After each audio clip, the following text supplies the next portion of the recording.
You're listening to the Living Inside Out podcast, and I'm your host, Toks Aruoture. This is episode 54.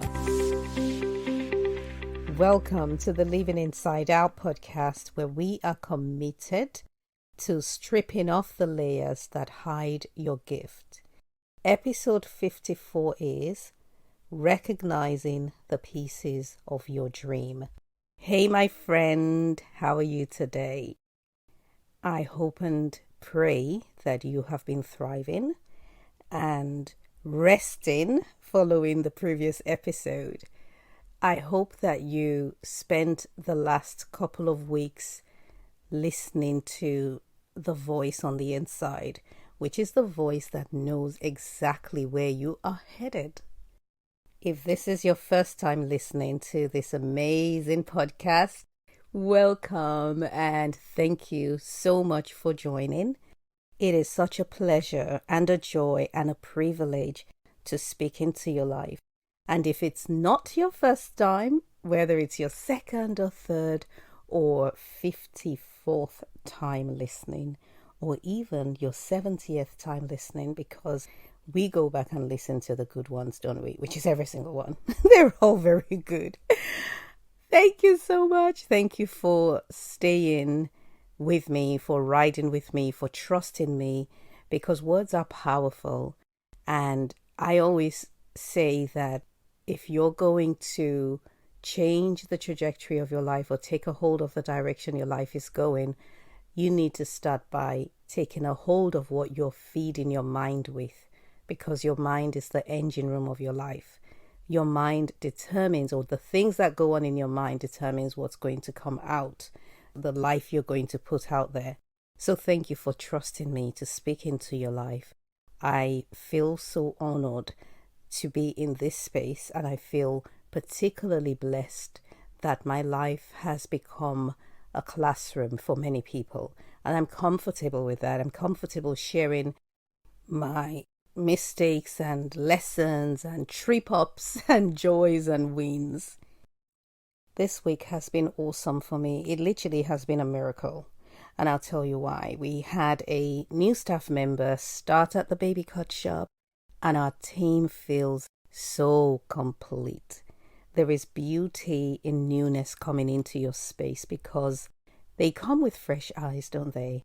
With enthusiasm, and we in turn get to have new expectations of what they're bringing, because everyone is gifted, and if you've got someone coming into your space, it means they are bringing their gifts with them as well. So my manager and I went out on a field visit Wednesday, and it enabled me to explore the pieces of my dream. I'll explain. When you have a clear picture of the life you desire, the dream you are carrying, the goal you're working towards, you know that that picture is for the future. It's something you're working towards. But the space between where that vision stands and where you stand today is actually strewn with pieces of that picture.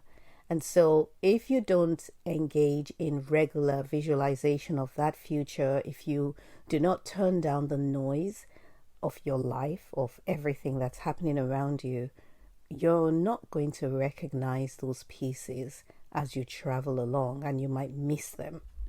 And so when we went out on this field visit, and I was able to see the pieces of my dream, because as I mentioned in the previous episode, I've been in this place of rest, which has allowed me to remove the parts of my life, or begin to remove the parts of my life that are not supposed to be there. And this means this is everything from habits and activities and people even, and things that we just do and engage in for the simple fact that they're there, and we've identified them as good to do, or good to hang out with, or good to exercise. Just because we've identified something as having some usefulness in it does not make it necessarily good for us or useful for us. And so because I've been in this space of decluttering my life and turning down the noise, my trip out on Wednesday allowed me to recognize the pieces that are from my future. And so noisiness and busyness and a lack of rest will cause your future to be distorted, and it will look very different from what it really is. And whatever you're looking at internally, you're going to go on to produce. Your dream is a picture of your future, and the ability to see that future in its pictorial form is a privilege and a blessing, because can you even imagine leaving from one day to the next with zero idea of where you're headed? Just ambling on with no destination in mind. Turning down the noise to see that picture, taking time out to be introspective is necessary, because if you don't know what your future looks like, how will you recognize the snippets?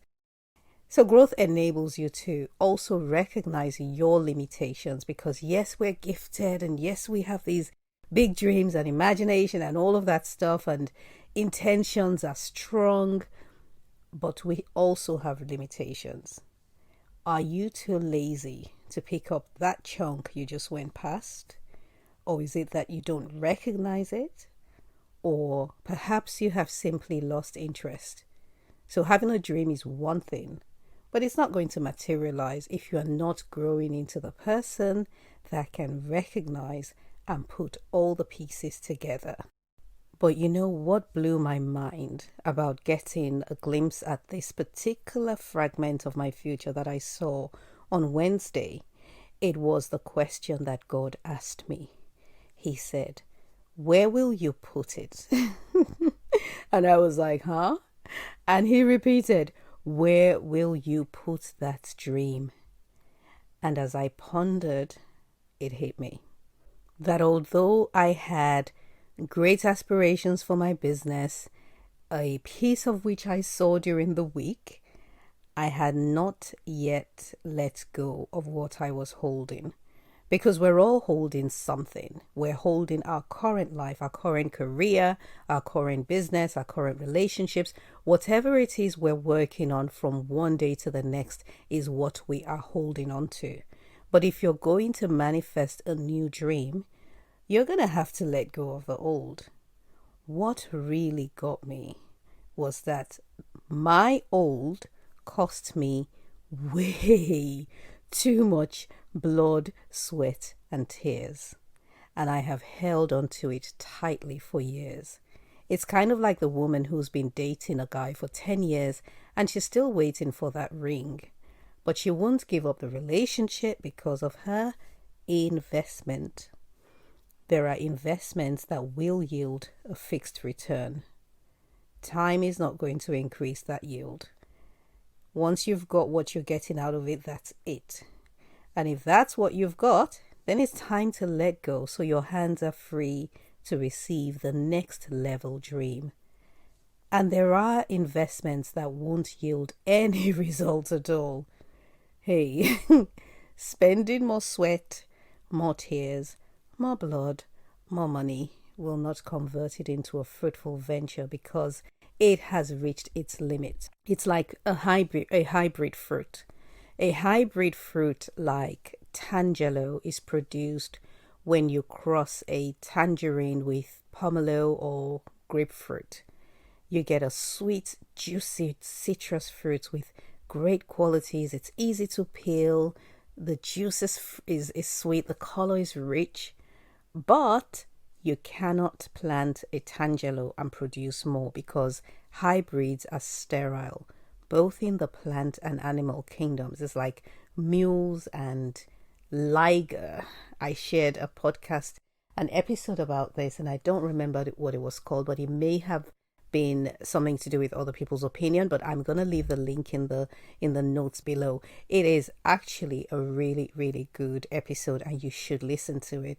It's all about grafting on other people's opinions onto your opinion and trying to produce something from it. That's a good one. I remember that episode so well, and I'll actually go listen to it again. Other people's opinion crossed with your opinion will produce fruit that is sterile. Sterile means it's not going to go on to give you anything else. Anyway, I say all of that to say, don't just dream a new dream. Also let go of the old. And all this talk and thoughts about dreams and pieces of it has led me to the very beginning when I started my business. And they say that life is lived forwards but understood backwards. Well, I went to Italy a few weeks ago with my team to meet some of our suppliers. And it led to me pulling out lessons. I pulled out lessons that I was learning in this season from my suppliers, which I'm going to share. I wanted to share today, actually. But it also led me to thinking about what it was like when I first started the business and what my relationships with suppliers was like, and generally how I got into the world of business, what my expectation was, the reality and the lessons that I learned then. But now looking backwards, I can see things clearer, and I'd like to share some of my thoughts around that with you. The Living Inside Out podcast is about entrepreneurship, faith, and mindset. And I do realize that I lean more toward the mindset part, but that's because I believe nothing can be produced in the physical realm without the mind. Even if you've got the most superior part of you sorted, which is your spirit and your relationship with God, without an agile mind, you won't be able to translate those spiritual truths into physical realities, because that's what the mind does. It is your life's engine room. It receives instructions or truths from your spirit, which is one with God, and then processes them into instructions for the body to carry out, which leads to results. And so my suppliers in Italy that we went to see started off as suppliers, just business acquaintances. But today I can call them partners because they are just as invested in our success as we are ourselves. And I'll give you a backstory into why relationships are important, and also pull out some takeaways that will help you as you dream and manifest. Are you ready? Now buckle up. When I got into the business world, I didn't have any preconceived notions about business per se, such as manufacturers and tradesmen and suppliers and all of that stuff. That's the thing about being dropped into the deep end in an industry that you know nothing about, and worse, in a country that you've never lived in. If you don't know my story, here is the 15-second version. My husband and I decided to move to the United States because we were in love with the people and the place. And in that move, I entered into the world of furniture for babies and children. Then we lost everything and came back to the United Kingdom empty-handed, which was when I decided to research this market and start a business with £75 because I couldn't sit still and wait for the storm to pass. Catch the full episode the full story in episodes 1 and 2 of this podcast. When you get into an industry that you know nothing about and life hasn't yet taught you to be cynical, you go in with the highest expectations and you take everything in your stride. At least that's what happened to me. When you hear the phrase, business is tough, and you've never been in business before, you don't immediately associate the toughness with people. You think finances and products and deliveries, right? So if you're considering going into an area of business that you know nothing about, let me tell you, you're in a good place, because you have the opportunity to start on a clean slate without specific and expected fears tripping you up.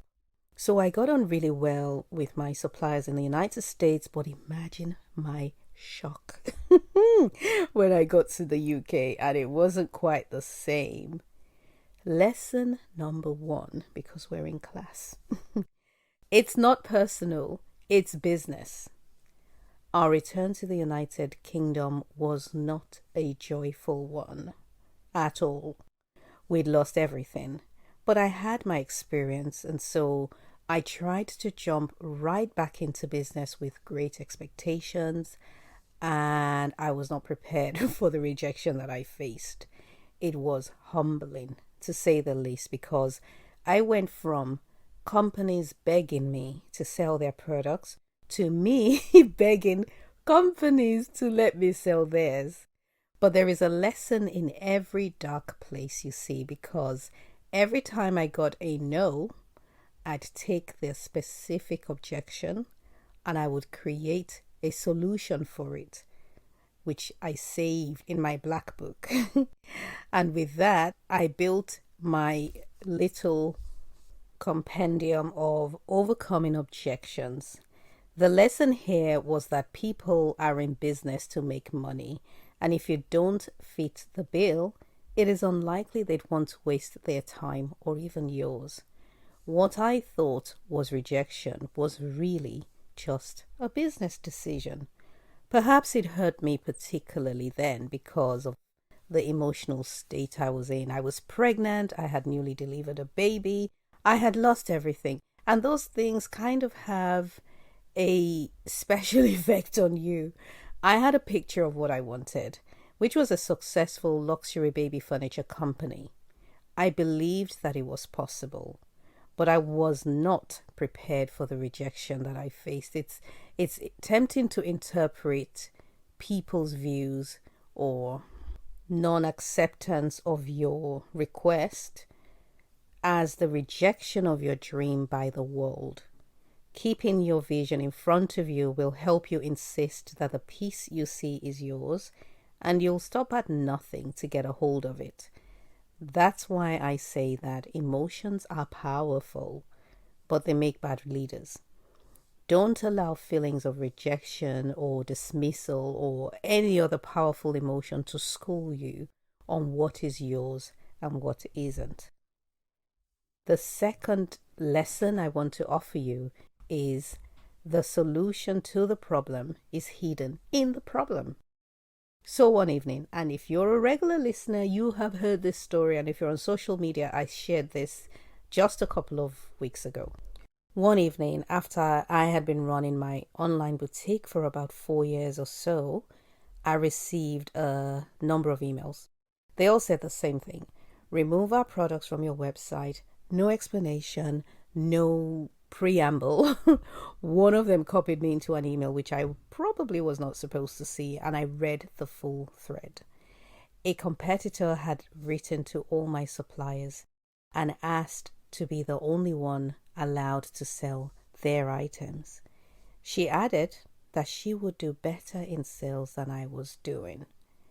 I remember going for a run, mostly so I could cry without my kids seeing me, but also I wanted to get rid of that pent-up fear / anger / uncertainty, whatever it was that was building up within me.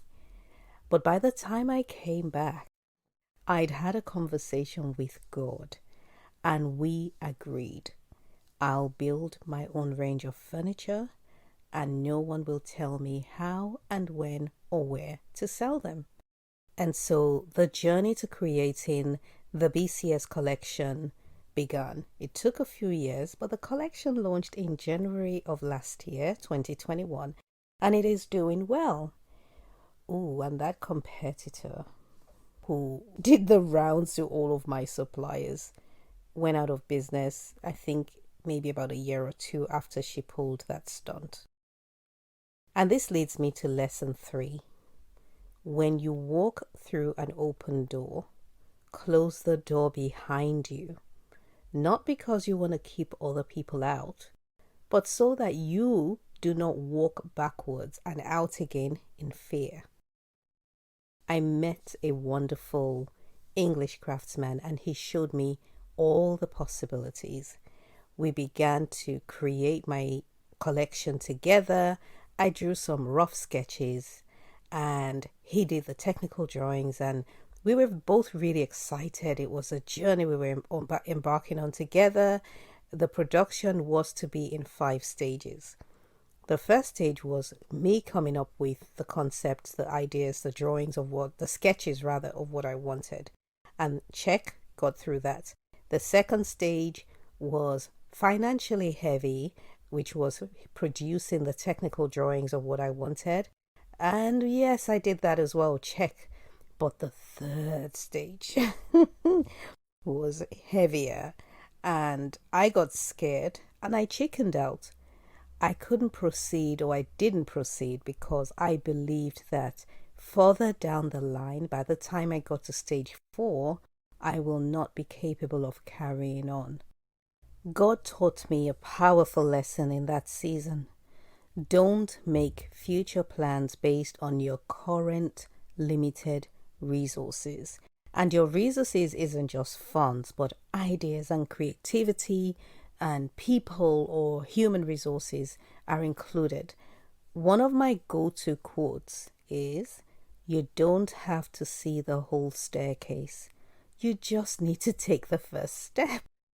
So if you're in a place of uncertainty and you can see your vision clearly, but you're struggling to see how on earth you'll ever get there, just take that one step.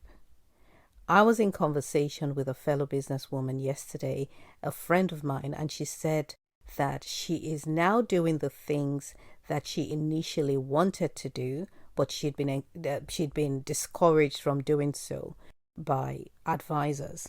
It's been years, but she's grown up now, and she realizes that her first instincts were correct. How often does that happen? Daily, I seem to be coming face to face with a piece of my dream that I ignored a long time ago, thanks to the advice of somebody or the sheer fear that I had. My friend, thankfully, has come full circle, but she regrets the wasted time. I'm not against receiving advice from people. I'm not against asking people their opinion, but you do have to be intentional and selective about whom you're asking. I read a post earlier this week that made me chuckle, and she was expressing her disbelief at people who wouldn't go to the doctor that has studied for years and practiced for decades, but will rather try a remedy suggested by an undereducated influencer selling MLM products. Let's not do that. Let's seek wise counsel, yes, but first turn down the noise to hear what your spirit is saying. Here's why these 3 lessons are necessary. I want you to begin to cultivate the practice of recognizing the parts of your future that are strewn around today. But I also want you to identify the blockers that stop you from picking them up. It's not that difficult. It may sound like it is, but it isn't. All you need to do is accept the truth that you don't know it all, and it's okay. But be open to the possibility, the likelihood even, the certainty, let's go there, that you will know all you need to know as you journey, because God has equipped you with everything you require, whether you can see them or not. Now, today marks exactly 2 years that the Living Inside Out podcast was launched, and I want to say a huge thank you for tuning in to listen, for sharing, for reviewing this. I appreciate you so much, and I'm excited about what Living Inside Out is becoming. I've got some plans, including a mentoring program, because I cannot keep on saying no to people who ask and using my business and time as an excuse. And plus, I know that I was created to share the truths that God reveals to me literally every day. So stay tuned, people. If you haven't subscribed to this inspirational podcast, what are you waiting for? I also ask that you kindly review it on the Apple Podcast app, and also send this episode to one person that will benefit from it. And I thank you, my dear friend Femi, who sent it to 50 people. I am grateful. Until next time, dream.